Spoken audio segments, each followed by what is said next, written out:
What's up, y'all? It's your boy, Lavon Cason, back at it again with another YouTube video. Today I'm going to be doing a reaction of the Phil Spencer interview from Kinda Funny Games. It's called Phil Spencer Interview, Redfall Reviews, Activision Deal, Kinda Funny, Xcast, episode 137. Let's just get on to it.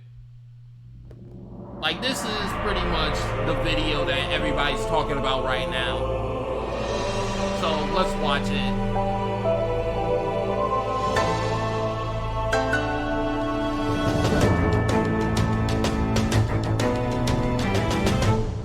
Oh, okay. So that was the intro. Okay.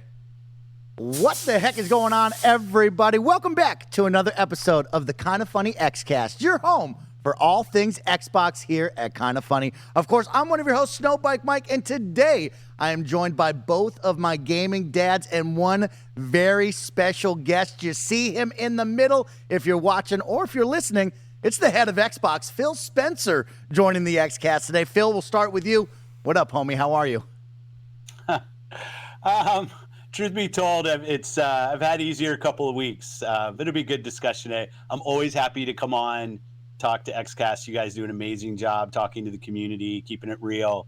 So it's an honor to be on with you guys. Thanks, Phil. Of course, you have been on a number of Kinda Funny content, but this is the first time you have joined us with the Xcast here with the Green Team. So we appreciate your time and being here with me and my two gaming dads. Of course, I'll go around the room. Paris Lilly, how are you today? Okay. Oh, I'm doing fantastic. And as you already said, thank you, Phil, for coming on this episode. Greg Miller, instead of going on your show, finally he is on the actual Xbox show for Kinda Funny. So I'm very excited and appreciative of that. Looking forward to the conversation. Big deal. Gary Witta, you have a green juvie today. You're feeling the green. Yeah, this kiwi straw is not my favorite flavor, I don't think, but it was the only one you had in the fridge. You know, the price was right, so I grabbed one. You love a free energy drink. You know me, I don't care what it is, if it's free. I'm happy you're back, Gary, and we have a really fun conversation and discussion to be had with you and the team. I see you got your book. Why don't you plug that book really quick? No, I didn't bring this in to plug it. I just had a spare copy. I was going to give it to someone. But no, Gundog, we actually had a small change in the publishing date. Comes out August 1st. You can pre-order it right now on Amazon, Barnes & Noble, anywhere quality books are sold. I love that. Yeah. You're just bringing the book around now. I like that. You don't carry want it to around. promote it. You just carry the book around. Yeah. All right. Good for you. I like that. Well, of course, this is the Kinda Funny Xcast. We post each and every Thursday at 6 a.m. West Coast, Best Coast time on youtube.com/kindafunnygames, podcast services around the globe, and of course on roosterteeth.com. Don't forget we are now Epic Games partners, which means you can support the team in a brand new way. If you're buying games off the Epic Games store, if you're upgrading your look in Fortnite, Rocket League, or Fall Guys, don't forget to use our Epic creator code Kinda Funny at checkout. And of course, we love to shout out those who support us over on Patreon to help keep the lights on here in the spare bedroom. If you're over on Patreon, thank you for, of course, watching live with multiple of our shows. We're not doing this episode live, but thank you for your support. And thank you to our Patreon producers for the month of May, Delaney Twining. Thank you for your support. This week, the Kinda Funny Xcast is sponsored by Honey and Rocket Money, but myself and the team will tell you all about that in just a little bit. Let's get to the show. We get to hang out with Phil Spencer. Let's it's going to be a fun time together. Phil, let's just jump right into it. And it's a tough way to start this episode. It's my birthday this week, and I didn't want to have to do it like this. But, Phil, it's been a tough week in the Xbox universe. As you know, of course, the CMA kind of blocking our acquisition of Activision Blizzard King, and Redfall coming out to poor reviews at the launch. Let's start off at the top. Phil, let's talk about the CMA and, of course, this Activision Blizzard acquisition. How are you feeling about this? What should be the overall mindset for Xbox gamers when we look at this after months and months of conversation? Yeah, we remain confident. Obviously, the news from the CMA, which for those not tracking all this, is the United Kingdom's regulatory board on acquisitions to block the acquisition. We'll be appealing that. That's our plan. We continue to work with the European Union. We'll continue. Look at what's in the background. The rogue ally. Look at that. There's a rogue ally in the background of Phil Spencer's video. I just noticed that. Continue to work with the FTC. I think there are like 14 jurisdictions all up. We're working on approval. I think we have 9 approvals so far. But the CMA decision was disappointing. I've been talking to that group for coming up on a year. I They've defined a market of cloud gaming that, in my mind, doesn't really exist yet today. But they have a point of view that maybe we have a lead in a market that is just forming, and that this content could somehow prohibit others from competing in that market. But we'll appeal. We stay on it. The company remains very, very committed. We think Activision Blizzard King is not our strategy, but it is an accelerant for our strategy. So we're still heads down and working through regulatory. I am pleased to hear that, of course, as a big fan of many of those gaming franchises over there. I'm looking forward to seeing this deal go through, and I'm glad to hear that you and the team are still hard at work at making this happen. It's been a long road. It's been a tough road to talk about it each and every single week, kind of falling apart, but I'm It's always happy the to hear Brits, isn't it, Mike? It's We're always the Gary. fly in the ointment. We just got to rain on everyone's parade. It's a tough one, Gary. Of course, we got to move on. Honestly, you think with the time that they spent doing all these acquisition, purchasing stuff with this whole Microsoft and Blizzard, purchasing them, all that time could have been spent on making these quality games happen for the Xbox Series platform, so that way it'll give an actual reason to actually make people say, you know what? I think I'm gonna get me a Game Pass subscription. I think I'm gonna get me an Xbox Series S. I think I'm gonna get me an Xbox Series X. Like, all this time could have been spent on making better games with the dev teams that they already have. It is what it is, though. To the next one. Phil, of course, Redfall has released from Arcane Austin, and it's been a tough release week for that, coming out to low reviews and a lot of disappointment from many fans. Can you talk about that? What is your thoughts right now as we head into the first week of this game being out? Yeah, man, I'll start. I'll hit Redfall, but I'll just say all up. Ladies and gentlemen, Pete Davidson. Oh Lord, an ad. Okay. Hey, that ad is about to be This is done. exciting. I feel like I'm on done. Entourage.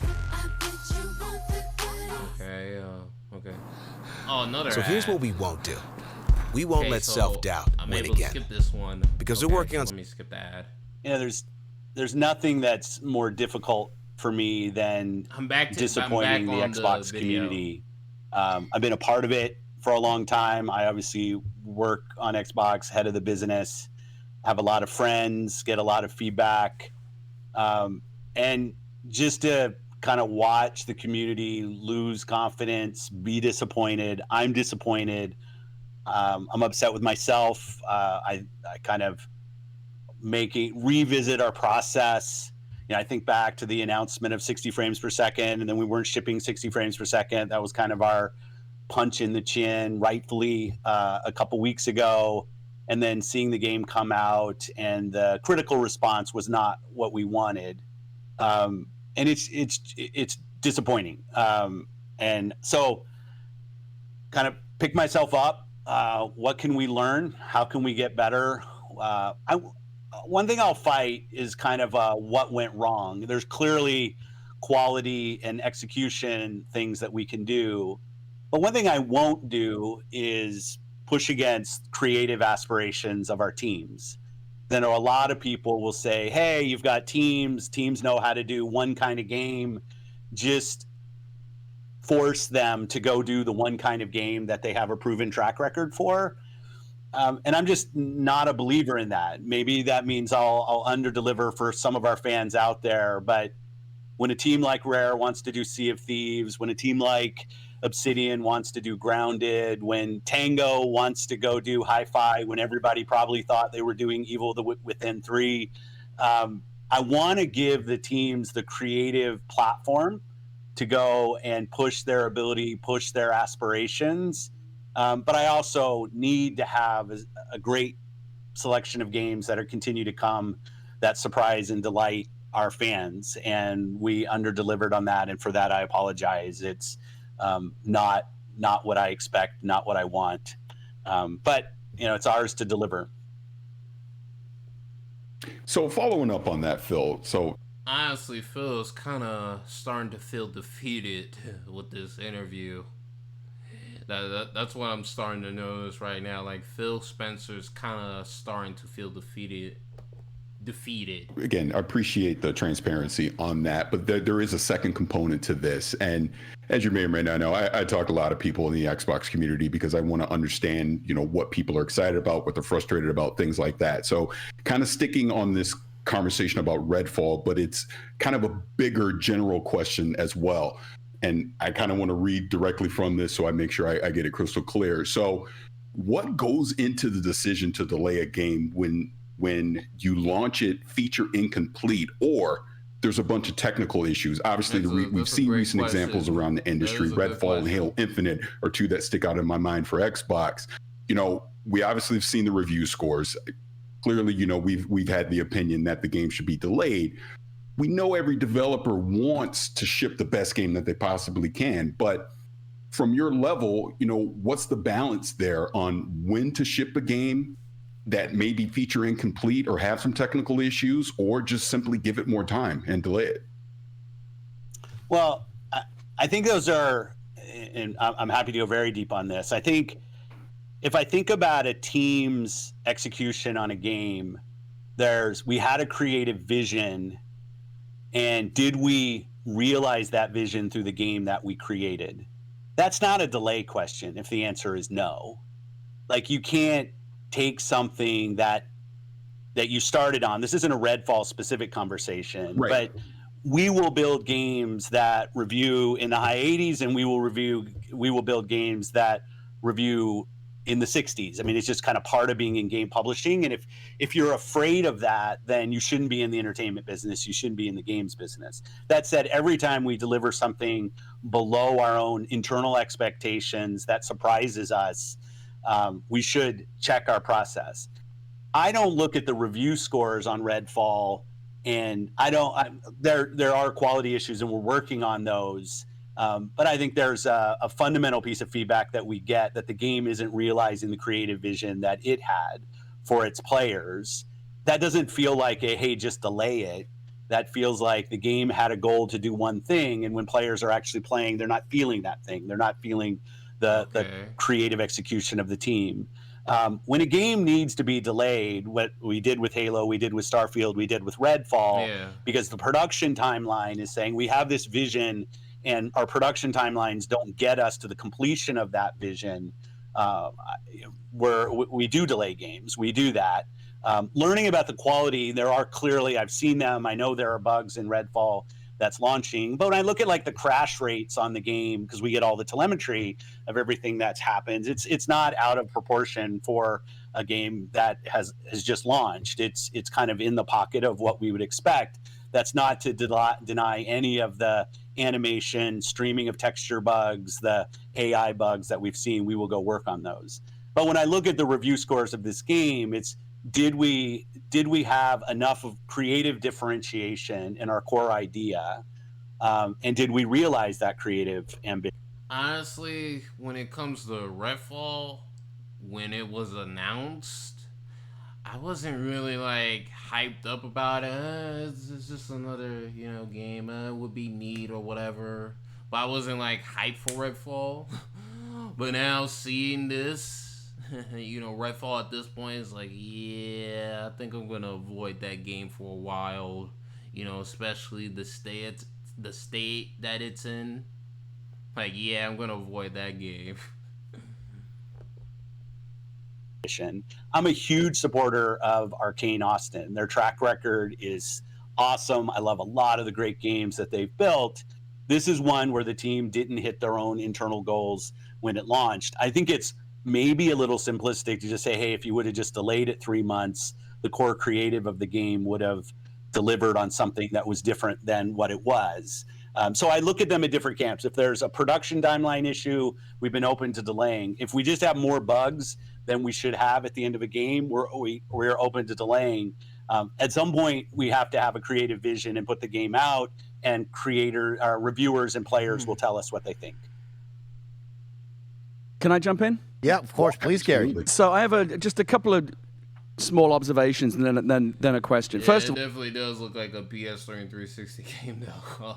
I'm not gonna lie, guys. I'm not going to lie. It does look like a PS3 and 360 game. It does. I want to give Phil props for coming on here Give him today props, Gary. and talk just for a minute about why I admire Phil, because he and I have been here before.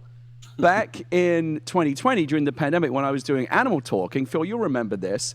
Phil was booked to come on my dumb Animal Crossing talk show, and then after he was booked, the news came that Halo Infinite was going to be delayed and would not ship with the Xbox Series X and S. And it was you'll remember, it was a big deal. There was a lot of wailing and gnashing of teeth of people rending their garments, and I was fully prepared for the other shooter. And at that point, there wasn't anything else really that the Xbox Series launched with. The Xbox Series console launched with, really. There were basically no launch games that was going to make an impact.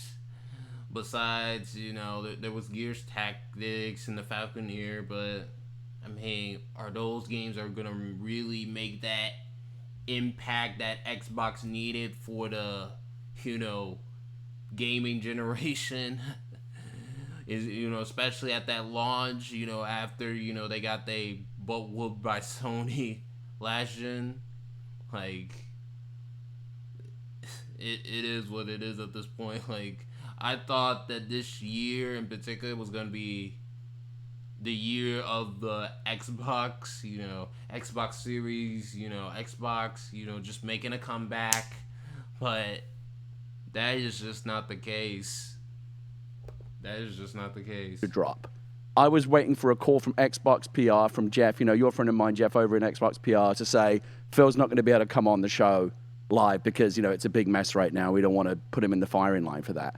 And Jeff called, and I thought, here it is. Here comes the other shoe. And he was like, Phil just wants to know, like, when's the tech rehearsal? Like, it's going ahead. And he came on a live talk show and took a bunch of tough questions on a really tough subject and took it on the chin. And I've always admired him for that, for not. It would have been very easy for him to pull out, and he didn't. He came on and he's doing it again now, and I salute Phil for that.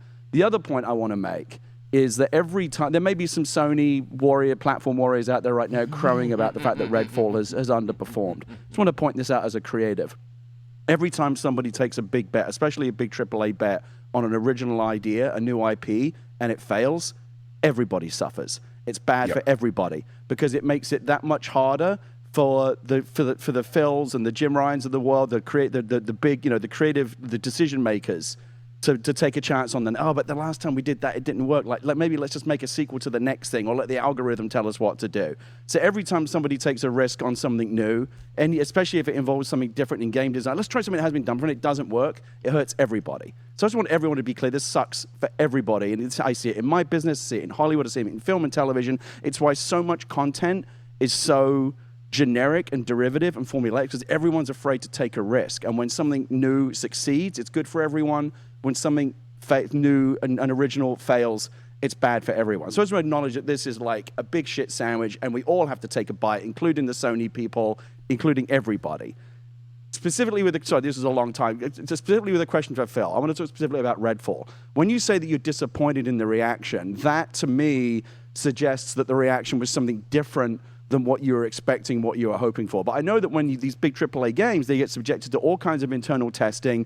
Focus groups come in. There are third-party companies that will come in and even write like mock reviews or come like hit detection out that will tell you, here's what you can expect the press to make of your game. So usually you've got a sense of what the game is how it's going to be received before it's released, so you can be prepared for it. So Phil, when you say you're disappointed, does that mean that you thought the game was going to be better received, or was it in line with expectations? How surprised were you by the reaction, or how, like, internally, how much do you know? I feel like this one, we know the game it has problems. Like, to what extent was this different from what you expected? And also, and sorry, I know I've been talking a long time. And the second part of that is, when a game is released now, it's not like the old days when a cartridge was shipped in a box and the release of the game was the end of the game's like development cycle. Now it's just the 1.0 release is just a point on the roadmap. To what extent, given that what we're talking about here is not just 30 frames, but design issues, things that may be more conceptual, to what extent do you think, or are you committed to continuing to work on the game and getting it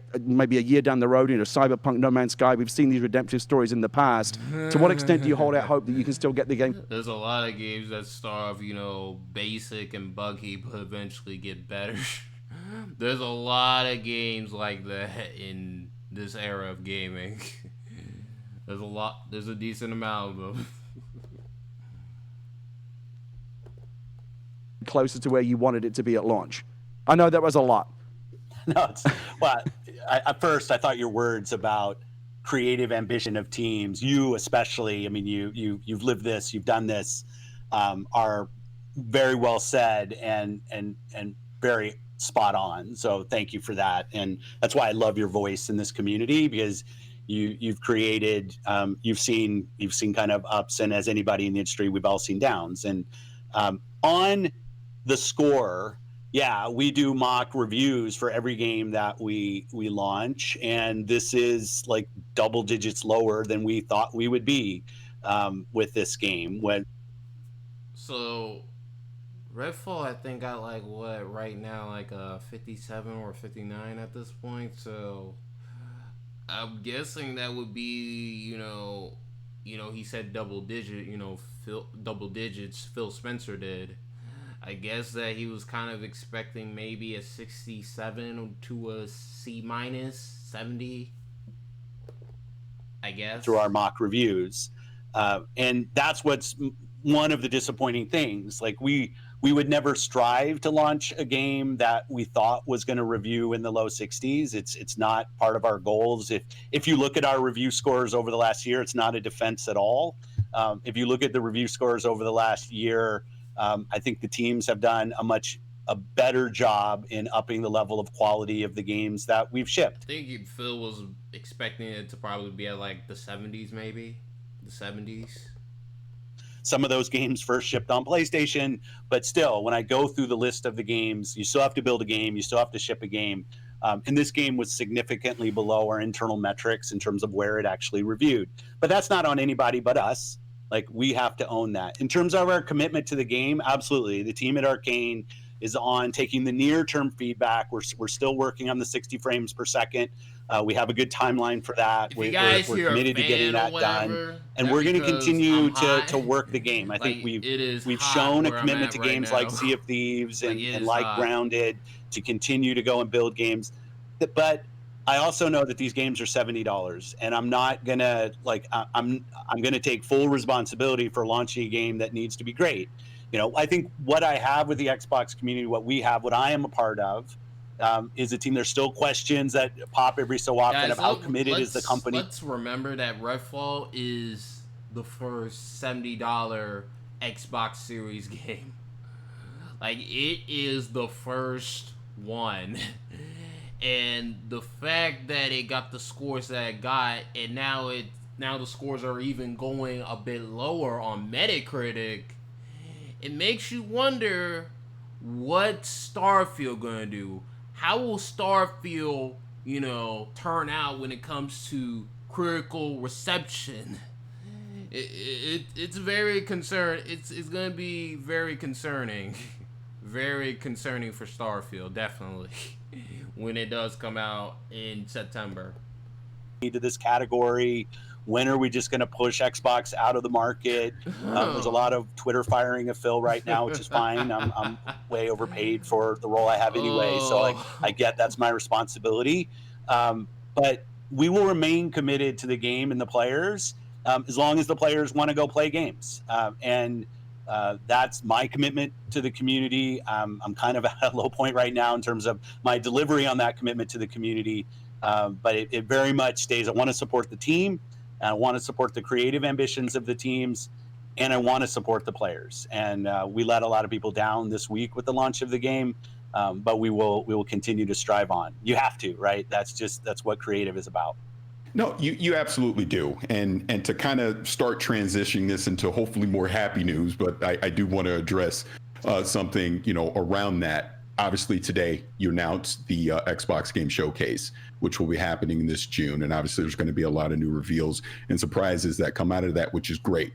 But I am going to bring it back again to another common theme that I do hear through the community. And I've actually said this to you in the past, but it's about communication coming from Xbox. I do feel back in 2021, you did a fantastic job with communication, which arguably has been the best year during this current generation of Xbox. Obviously, we know that 2022 was a light year for Xbox as far as releasing titles. Oh, it was definitely a light year. There was nothing that came out in 2022. Their focus at that point was on that Activision Blizzard deal. None more, nothing less. Now, last year, during the showcase, you had the 12-month plan. You didn't necessarily deliver on all the games coming. No, we didn't deliver. Not necessarily. We didn't deliver. Absolutely. So my point of bringing that up is this, talking about some of the lessons learned that come out of that. And obviously, even with not every game making the 12 months, going back to, again, game development, things happen, things aren't always going to come on time. But as we go into this showcase, one of the common themes that I hear is I don't know enough about things that you've announced in the past, like even more specifically going back to 2020. And I'll just run down a quick list of it. Vowed, Perfect Dark, Everwild, which is something we really don't know that much about. Yeah, I don't know anything about Everwild, man. I really don't know anything about that game. Yeah, we need to hear, more stuff about Perfect Dark, definitely. We need to hear more stuff about Contraband. We've heard a couple things here and there with Hellblade 2, definitely, but yeah, there's plenty of games that Microsoft has announced for Xbox that we still don't know anything about. Fable, State of Decay 3, Contraband. Obviously, we've seen a little more on Hellblade 2. We have studios like In Exile and Compulsion Games that we know are working on things, but we haven't seen any real updates on that. So I titled all my questions Balance and Communication, because even in this, it's like, what is that balance on when you show something that is going to be years down the road, and kind of that cadence of providing updates along the way. And obviously, as we go into this showcase, not that you need to reveal anything specific here, but what were some of those lessons learned from last year's showcase that you'll bring into this one? Yeah, and you might try to get me on positive. I'm not in positive mode this week, so I'll apologize for staying in kind of cranky mode. But in terms of lessons learned, and I'll even go back to the Redfall videos on IGN of showing videos of the game running at 60 on PC, at the point knowing that the game was going to run 30 frames per second at launch on console. I think, Phil, I think you should have showed the game on the Series X. You should have showed the game on the Series S and the Series X on those platforms, so that way the console players can know what to expect when it comes to how the game looks and how the game will run, whether it will run at 60 or 30. I think you should have done that instead of just showing the PC version. But that's just me. We have to be transparent about what we're showing, that what we're showing is representative of what our console customer, our most committed customer to our brand, financially committed, what they're going to see, what they're going to play, and that transparency just has to get better. And I'm not pointing at anybody but myself, right? I guess at some point I will have enough knocks against me that it's somebody else here. But that I think it's transparency in what we're building, what our aspiration is for the game, what it's going to look like, what the features are. And it drives me crazy when we self-inflicted wounds of kind of putting things out there in communication that's confusing or misleading about what the actual end product is going to be. So the best thing about Xbox at this point, honestly, guys, when it comes to the Xbox One and Xbox Series consoles, is the backwards compatibility and the dev mode. That's pretty much been the best thing about owning an Xbox console at this point, honestly, is playing the old, original OG 2001 Xbox games, playing the 360 games, playing the Xbox One games, the Xbox One X version on the Xbox Series X, and the base Xbox One version on the Xbox Series S. and play, you know, GameCube, you know, Wii, PlayStation 1, and PlayStation 2. Like, that's pretty much been the best part about owning the Xbox at this point. Because lately I've been playing, you know, my Series X. You know, I've been playing Jedi Survivor on it. Yeah, I've been using my Xbox Series X lately. But before then, I've been on my PlayStation 5. I've been on my Steam Deck, honestly, if anything. Because at the end of the day, it's really all about the games. Like, PlayStation just has more appealing games for me, honestly, if anything. That's just me. You know, they got Spider-Man, Ratchet and Clank. You know, and they also got Sackboy, which is something I need to get back to. But, yeah, man, Xbox, I don't know what to say. Like, it's kind of like, it's a wrap at this point when it comes to Xbox. Like, it is just a wrap. It's a wrap. Hey. It's a wrap. Hey. Hey. It's a wrap. Hey. Hey. Like, that's how it feels like at this point, man. Like, You can try to take me to positive space. I'm just not in that headspace right now. That said, when I go and I look at Showcase, and I'm not going to try to oversell Showcase here, because if I were on the other side of watching this, it's like, hey, after Redfall, I'm going to put my hands on the controller, and that's what's going to take to kind of prove to me. But that's not what Showcase is. So I'm very enthusiastic about Showcase. We're going to announce some things that people haven't seen, some new games. We're going to give updates to some of the things that were on your list. I mean, there's going to be a lot of people out there that's going to be watching the Showcase, but, I mean, do people really care about the Showcase like that at this point? Like, when it comes to these Xbox Showcases, like, do people really, really deeply care at this point? I mean, people care about whether Starfield, you know, how it runs and all that, but, like, who's really going to care about this Showcase? The other thing that gets me really excited is when I look forward over the next quarters, which has always been my focus of how do we get a big game out every quarter at quality, that things are lining up finally after some of the slowdown through COVID. I'm tired of talking about that. Yeah. But I can now... That COVID excuse is not going to work. It is not going to work, man. It's not going to work. I'll see that we've got games coming every quarter that I think will surprise and delight our customers. We still have to deliver on the creative. We still have to deliver on the technical. Not every game we ship is for everybody. We know that. Like, I don't want to build... I'm not trying to build the one game to rule them all. We will have different... Are wondering, like, why you probably were wondering, like, why you hearing the fan and all that or whatever, is because I'm hot. I am hot. I'm hot.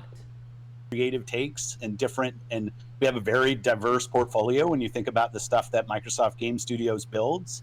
But I like that. I think for what we're trying to do as Xbox, which isn't to mimic any of the other platforms out there, it's create our own brand and identity. The diversity of what we build, hopefully, will end up being a strength. But we have to do it at quality. We have to do it on time, and we have to show people what they're actually going to see. We have to show gameplay, and I think I'm kind of beyond that. Like, we've got to put great games in the hands of our players. There's nothing else. If I could follow up on that, and I apologize, I do not want to dominate the conversation, but I make sure I want to follow up on the point of everything that you just said, and I'll take it from a personal standpoint. I've been a big believer in what Xbox has been building since about 2016, right? Xbox Play Anywhere, Game Pass. At that point, it made people wonder, like, why should I really care to buy an Xbox console, since all the Xbox games at this point are coming on the PC? Like, what's so good about owning an Xbox at this point? Like, what's the point? What you're doing with the Series X and S, just the cloud initiative, everything. I love all the services and the marketing message that you present to the community. But to your point, and for me personally, I have Game Pass. My kids play it. We all love it. but you, like you even mentioned, delivering quality experiences every quarter, things like that. That's the sentiment that we get from the community right now. That's the sentiment that I even have of, it's great to talk about these things. I think we've been talking about them at. Yeah. People have been talking about, Game Pass and all that, but whether they care about the console or this Game Pass, Microsoft gotta deliver those games. Nothing more, nothing less. Whether they care about Game Pass or the console. Like, they need to make that gaming content to make people say, you know what? I'm going to subscribe to Game Pass today. I am going to get an Xbox Series console today. That's what they need to do. Nauseum. It's like, when are we going to get to that point of actually delivering these experiences? Like I just ran down those games. There's 20-something studios. Forget Activision. Xbox Game Studios, what it is today. There's more than enough studios and titles out there that we're all anticipating. And I think that is the common frustration that I see out there from people, that it's like, we're tired of hearing, wait till next year. And I know you know that, but it's like, I know. Yeah. This year started out well. Yeah, I yes, thought it did. Developer Direct was received well. The team did a really good job, I thought, with the messaging around to your point, around setting expectation. And I will even say, yes, I'm rooting for the home team here, but I'll say over-delivering on expectations of that show versus what it was. I think the drop of Hi-Fi to say, hey, if you've got Game Pass, you don't even have to buy the game. Like, just go click. People loved Hi-Fi. Something we don't talk a lot about, that same month, Age 2 on console shipped. Truth be told, more people are playing a bunch of people are playing Hi-Fi and Age 2, but Age 2 actually has more players right now. But all the fanfare goes to the highly rated kind of new Hi-Fi. Get that. Ever since, Game Pass seems as good, deal or whatever, it made people, kind of hesitant to buy games on Xbox, particularly Xbox players, because if a game don't look that good to them, or if it's like $70, they'll probably say, I'll just wait on Game Pass. I'll just wait until it comes out on Game Pass and go from there, instead of, buying that game, at the $60 or $70. Yeah. I know the review scores on Minecraft Legends. Minecraft, I think, always reviews somewhere kind of different than the top. But if I look at the reaction, I think we've already had over 3 million people playing. I saw, like, its launch week, it was the #1 retail game on the Switch in Japan, which isn't always where Microsoft sits in terms of sales. So I feel like momentum is building, and then something like Redfall happens, and the Xbox community should demand a lot from us as a team, where we sit inside of Microsoft. We've got the resources to do better. 2022 was, as you said, a very light year, I think is what you said. I might have other words for it. It was a year of nothing for Xbox. It was a year of nothing. There was definitely content on the PlayStation side. There was definitely content on the Nintendo side, but the Xbox side, there wasn't really anything besides, maybe Pentiment, like that, really, but pretty much there wasn't really anything on the Xbox in 2022. There was and then nothing. 2023, we started well, and this was a knockback. But it's our job to go and deliver on the next games. I can only look forward, right? I can sit here and wallow in my own frustration. But all I can do is say, I'm going to do better tomorrow than I did yesterday, and continue to support the teams and continue to grow. But yeah, I think it is ours to prove that. I can say now, and everybody can already stop, I don't want to hear what Phil has to say about the future, and I kind of fully respect that point of view, that we've got Starfield coming, we've got Forza coming, we've got Hellblade coming, like we've got collections of games. I'm seeing very good builds of Avowed and stuff, like I can see it. But until you have a controller in your hand and you're smiling from playing our games, none of my words should matter. Shout out to Honey for sponsoring this episode. Honey is the easy way to save when shopping on your iPhone or computer. Thanks to Honey, manually searching for coupon codes is a thing of the past, and we all know there's nothing funny. Another ad. Davidson, I got a weekend Another update ad. for you. You suck. Another ad. Because you surround yourself with garbage. No offense, guys.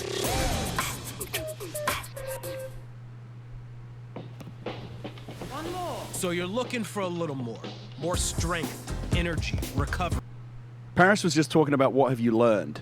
And I want to go back to that in the case of Redfall, even just as a case study for things like this when they happen in general. Because Redfall wasn't even the only game to stumble out of the gate this week. Look at the PC version of Jedi Survivor.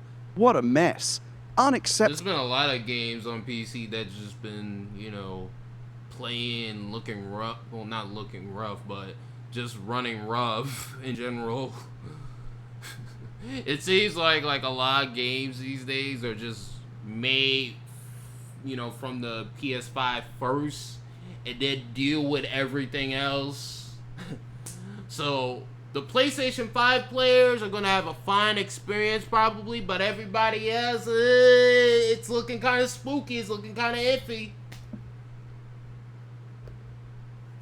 That game shipped in the state that it was, and they must have known. It was, oh geez, the game has bugs. No, you knew, and you shipped it anyway. So EA Respawn, for example, even on a massive title like that, it's going to be a Game of the Year contender. We all know that, but like the PC version was unacceptable. My understanding is the PlayStation version's a bit of a mess as well. So we're still seeing this stuff happening on the regular. Yeah, when I first played Jedi Survivor, I could tell, when I was playing the performance mode, it didn't feel like it was 60 FPS at all.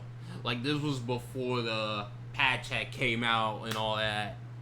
It did not feel like it was 60 FPS when I played it on the just Xbox in general, Series X. when things, I'm fascinated, as you might know, I'm fascinated by the subject of failure because I've experienced a lot of it in my own career and in my personal life as well, and I think about it a lot.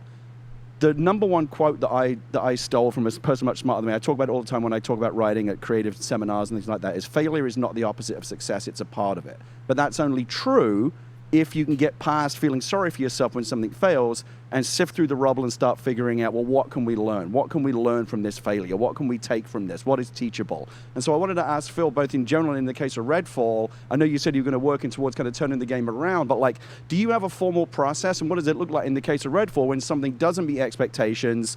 Is it something you get into right away, or do you wait for the dust to settle? What is the post-mortem process? What is the what went wrong, and how do we prevent this from happening again process look like at Xbox? Yeah, it's a great point, and I think I love your quote, Gary. I might lift that from you.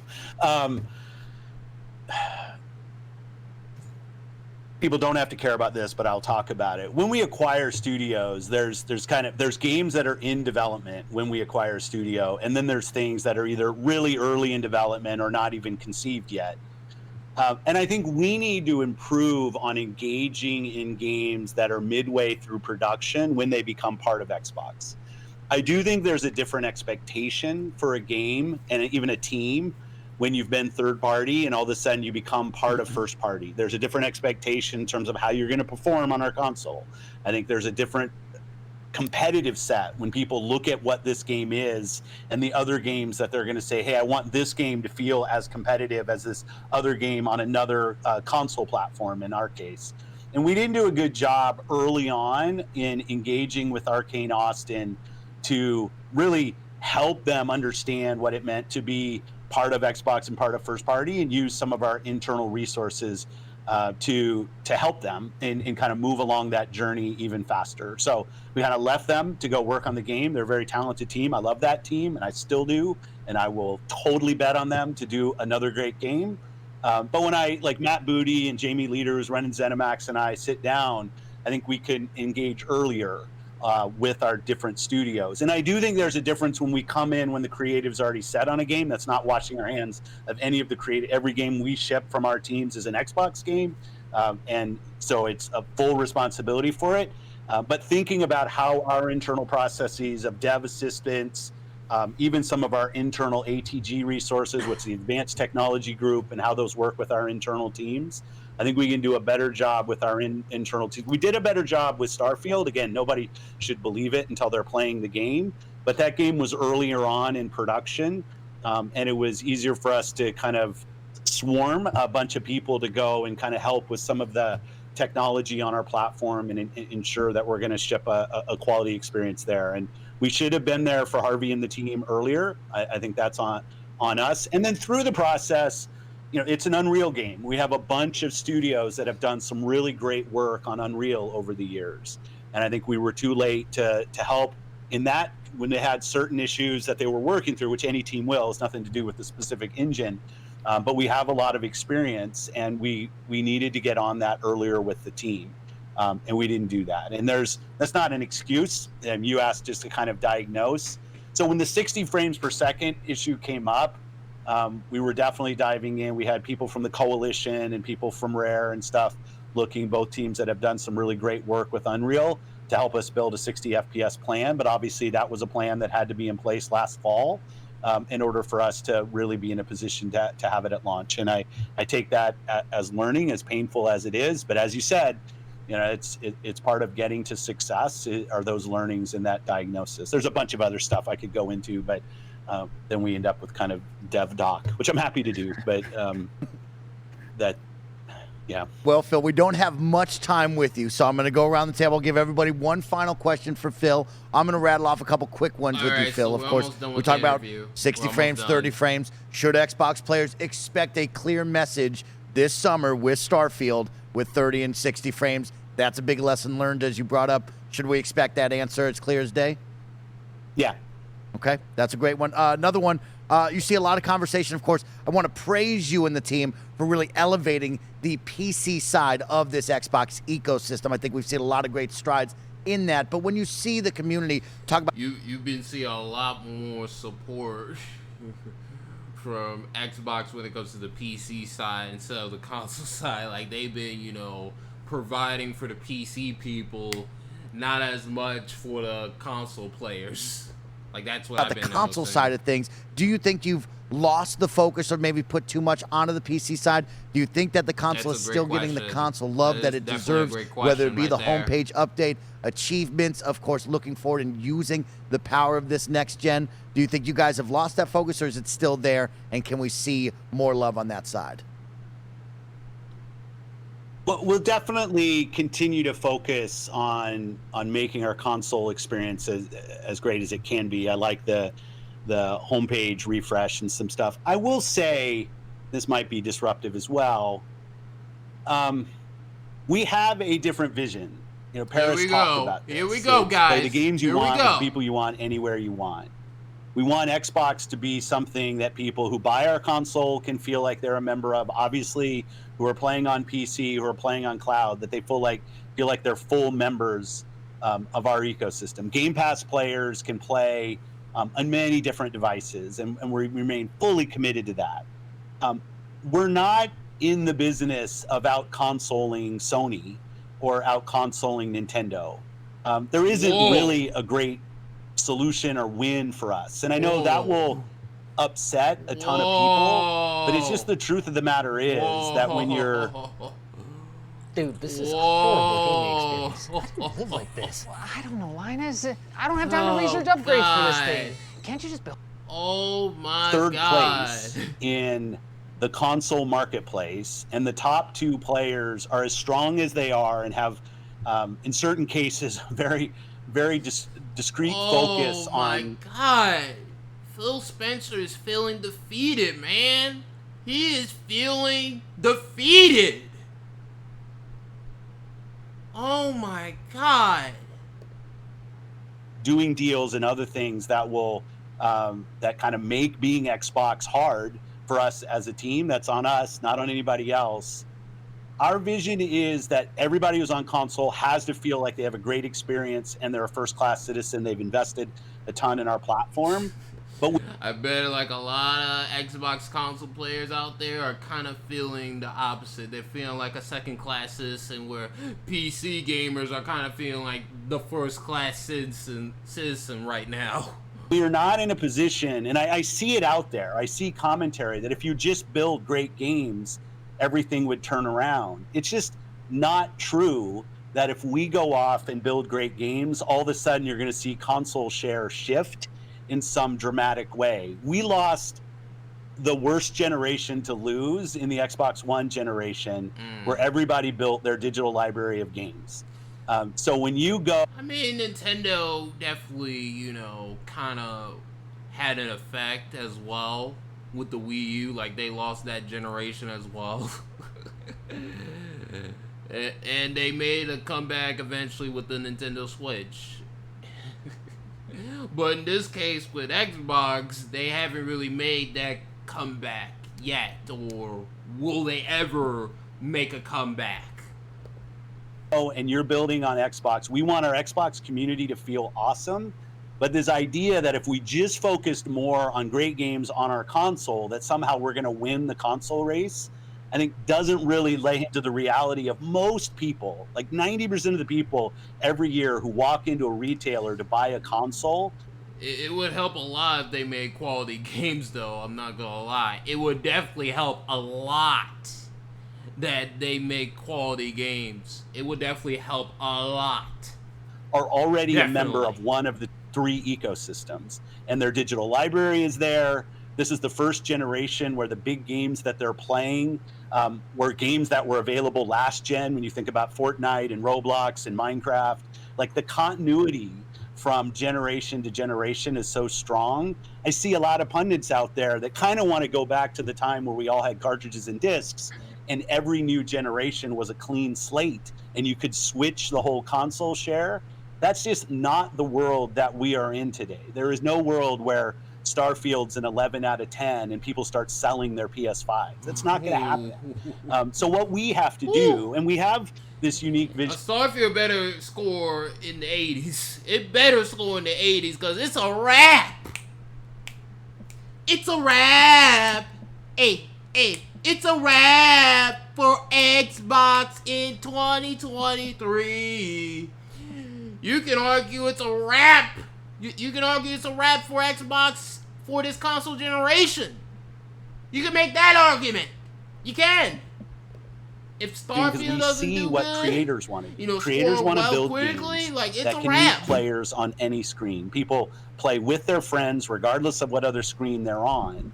And the console is the core of the Xbox brand. There's no doubt. So like, we will stay focused on making sure that console experience is awesome. I can see them eventually going third party. I can see it. You know, at the end of this console generation. I can also maybe see them making another console. But I can see either or happening for the future of Xbox. Like, I can see that. I can see that. But I know some people want to hold us up of just being a better green version of what the blue guys do. And I'm just going to say, like, there's not a win for Xbox in staying in the wake of somebody else. We have to go off and do our own thing with Game Pass, with the stuff. Xbox is trying to be like a Nintendo. They're trying to find their own niche instead of competing directly to Sony. That is what I have gathered here, is that Xbox could potentially go third party, and that Xbox is trying to find their own niche, and that also Phil Spencer is feeling defeated. Like, Phil Spencer is definitely feeling defeated. Nothing more, nothing less. We do with xCloud and the way we build our games. Sorry, I was a little long-winded. No, that was perfect. And unfortunately, we do have to say goodbye to you, Phil. I know that we have a hard out here, but I want to end it with something positive, Phil, because I've gotten cranky, Phil, this whole episode, and I freaking love you, and I appreciate you being on and being hard with us, but I do need something positive out of you, Phil. So before you leave, tell me and the Xbox community something positive that you're looking forward to, that you're playing, anything fun to bring a smile to your face. Dude, I'm an optimist. Like, you know, I will always see, I'll use this for you, the gap between the trees. I'll always see the fresh pow. Like, this is why I'm here. I love the games that are ahead of us. I'm having a great time playing the games that are available in Game Pass today. I look in Ravenlock coming, Benedict's here. I just love playing video games. One of the things I am excited about is the ROG Ally, something I've got my hands on, if people have had a chance to play with that. And I just love the fact that here's another device that people are going to get to go experience great games on, whether it's your Steam Deck or that or your Xbox. I see the growth in video games. I get to spend time with creators who are excited about the opportunity that they have. I get to go play some amazing games. Some of those are Game Pass, some of those not. And I just think the gaming space has never been more diversely creative than it is right now, and it's a privilege to be a part of it. I love hearing that. Paris, end us with this episode. What do you got to say, and let's get out of here. Yeah, just a quick statement as we get out of here. First and foremost, Phil, thank you for doing this. This is clearly not the conversation we thought we were going to have when we scheduled this, but we do appreciate your candor and just being 100% honest about the current state of what's going on with Xbox. I am hopeful in the future we can have more conversations about what ID at Xbox is doing in their initiatives, Game Camp New Orleans, things like that are more positive and enabling more creators, because that's what I really wanted to talk about in this episode. But as we go into June, I am looking forward to the showcase. I am looking forward to the reveals that are coming. And I still think the future is bright for Xbox and Xbox Game Studios and what you'll have to present. This is a bump in the road, but I still think the future is going to be bright. So again, thank you so much for doing this.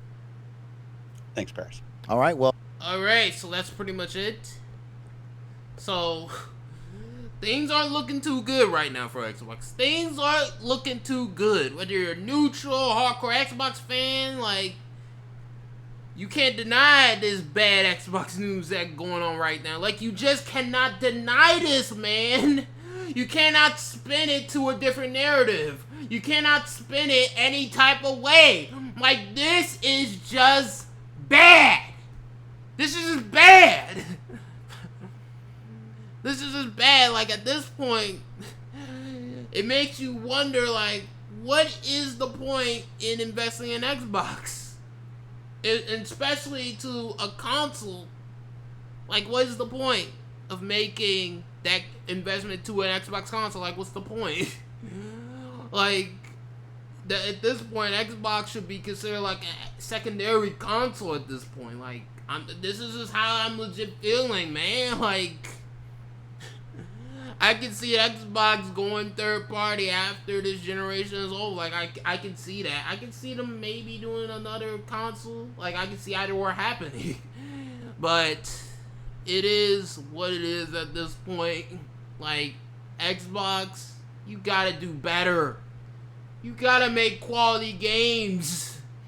You just stop focusing on these acquisitions and make the quality games at this point.